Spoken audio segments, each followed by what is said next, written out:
Bhavnagar PGVCL દ્વારા recovery ઝુંબેશ ચલાવવામાં આવી રહી છે। ભાવનગર પંથકમાં એક માસમાં 24.59 કરોડની વસૂલાત કરવામાં આવી। 7046 ટીમ બનાવવામાં આવી અને સાથે જ ગ્રાહકો પાસેથી વસૂલાત કરવામાં આવી રહી છે।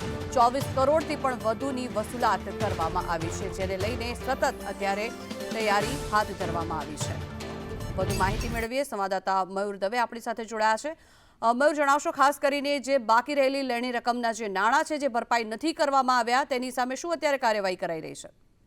જી જંખના ચોક્કસથી વાત કરીએ તો પીજીવીસીએલ દ્વારા રિકવરી ઝુંબેશ માટે થઈને જે કહી શકાય કે ખાસ પ્રકારની રિકવરી ઝુંબેશ છે તે હાથ ધરવામાં આવી છે। કારણ કે જે રીતે બાકી રહેલી લેણી જે રકમના નાણાં છે તે ગ્રાહકો ભરપાઈ ન કરતા કહી શકાય કે વસૂલાત છે તે કડક વસૂલાત કરવામાં આવી છે।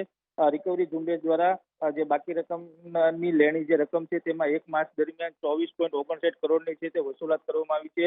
પીજીવીસીએલની 7046 જેટલી ટીમો બનાવી 1,11,100 કરતા ગ્રાહકો પાસેથી કહી શકાય કે 24 કરોડ 59 લાખની જે રકમ છે તે વસૂલ કરવામાં આવી છે।